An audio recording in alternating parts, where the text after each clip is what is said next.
practice social distancing. 1.5. All right. Just thought we'd have a quick discussion about kata. So we'll have posted the new white belt kata with the assistance of these two gentlemen, and we're sort of considering, the traditional stance behind katas. Are they worthwhile? Are they beneficial for training, or are they just a waste of time? I mean, they're in a real situation. Would they work?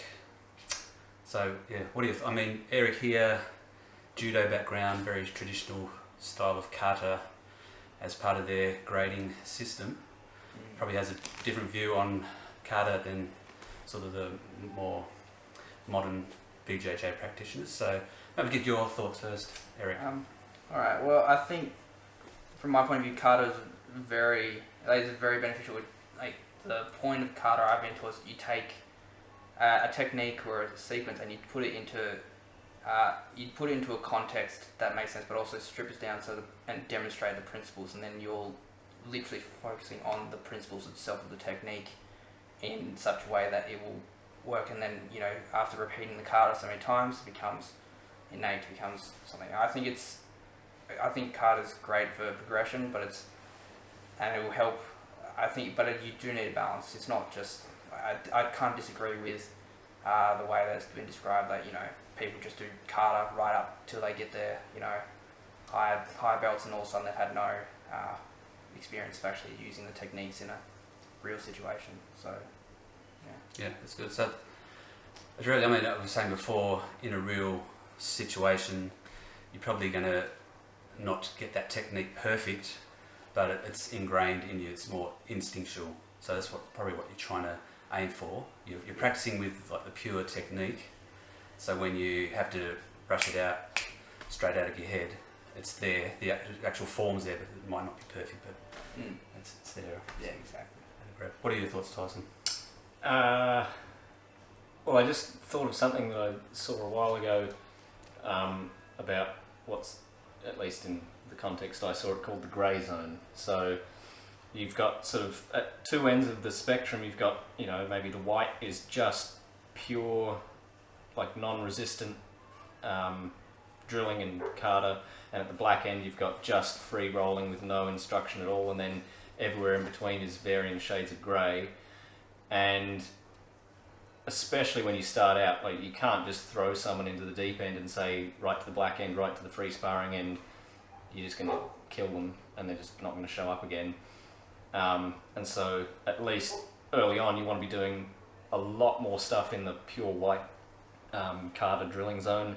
When you're just in the white zone, you're just stripping away all of the unimportant, well, not the unimportant stuff, but all of the extra stuff that you don't want to confuse people with. The stylistic stuff, maybe. Yeah, so a little bit of that, a bit of the extra sort of flair, and you sort of get people familiar with the essential part of it, and then as they get more and more familiar with it, you can move them further and further towards the black zone of just free sparring. I mean, Mikey Musumeci, I saw something that he wrote the other day where he said everyone drills, even world champions, because if they see something new and they practice it, they're not going to just usually immediately practice it at full 100% with a resisting partner. They're going to sort of ease into it, and maybe a world champion's going to get it faster and be able to move from that drilling to this free sparring sort of black zone quicker, but they're still going to spend a little bit of time there.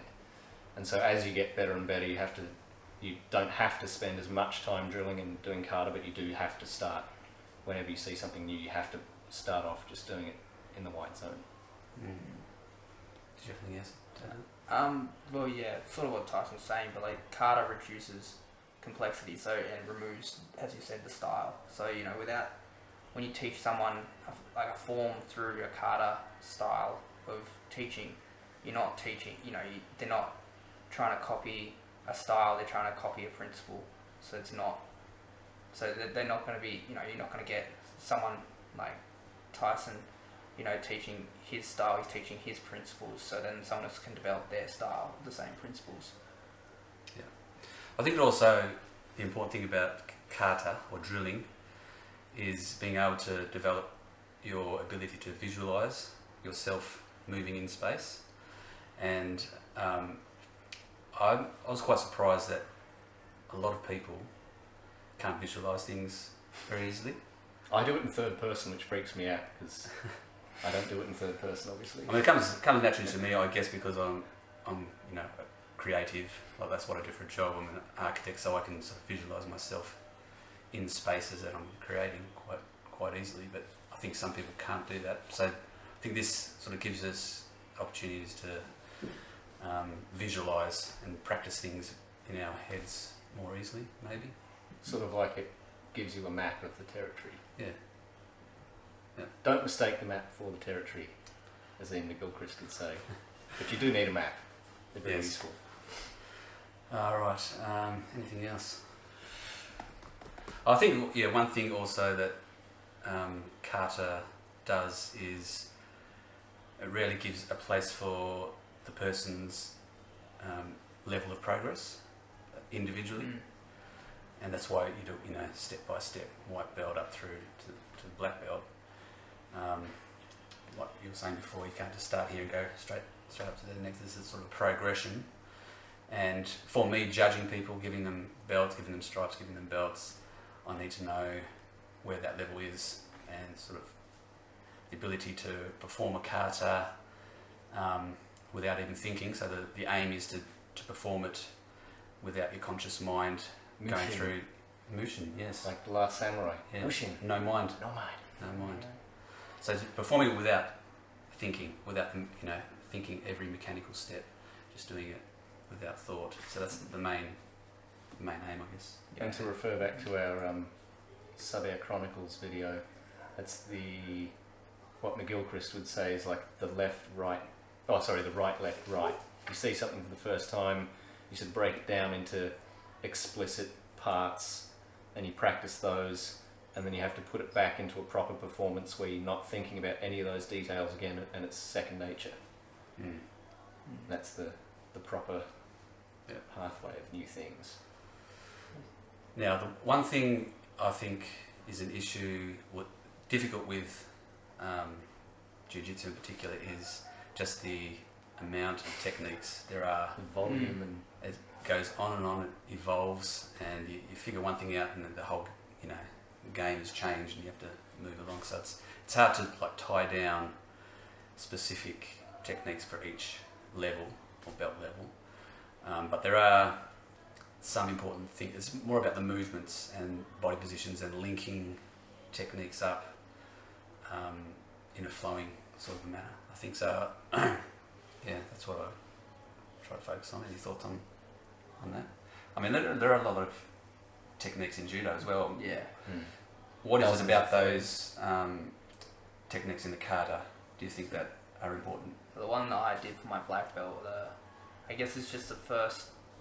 It's an interesting because the first kata is a narrative, so talks about that like a story. It's like meant to symbolize one fight. So he does one technique, but then and he reacts a certain way. So then you throw in that, just count instinctively from that technique, and then you go. And then the next time you end up in a similar position, he reacts differently, so a different throw happens. So that's why those techniques, I guess, were picked for the first kata, and then and then the next, the Contamino kata and the Nagano kata, and you keep going. They'll change and have different techniques that fit into a different narrative of the kata, which I think is why those techniques are picked specifically rather than any of the other 40 techniques in the Gokyo or everywhere else. Yeah. I think one other thing about Jiu-Jitsu as well, probably maybe similar for judo, is that it's very oriented to sports now. I mean, if you were to take a functional street fight situation, it's maybe over in 10 seconds, you do a double leg takedown, pass the guard, get to side control or mount or whatever, and armbar, or if they roll, choke them out. 3 or 4 techniques and that's all. Yeah. So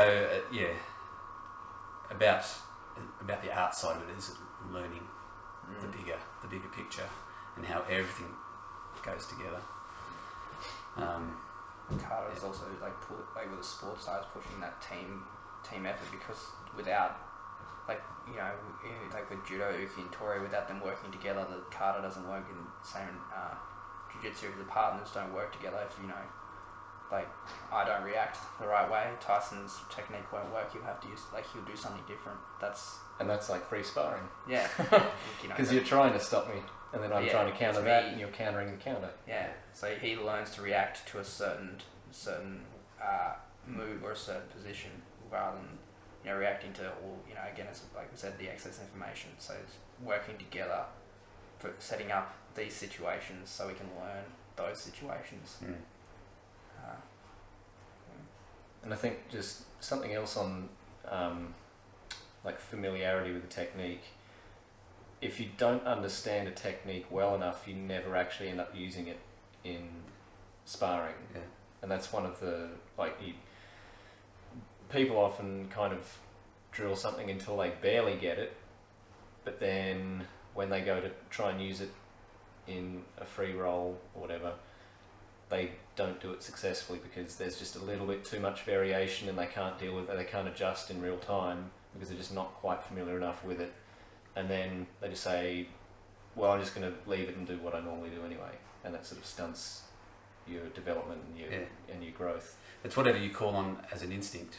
I mean, if a normal person comes up to you in the street with a baseball bat, swings, you're just going to go like this because it's a natural instinct. Break your arm. But if someone's trained, they're going through the mechanical steps. If they had a bit more time, they would have done the right thing. But it's when there's no time, that instinct is always going to be faster than the mechanical thought.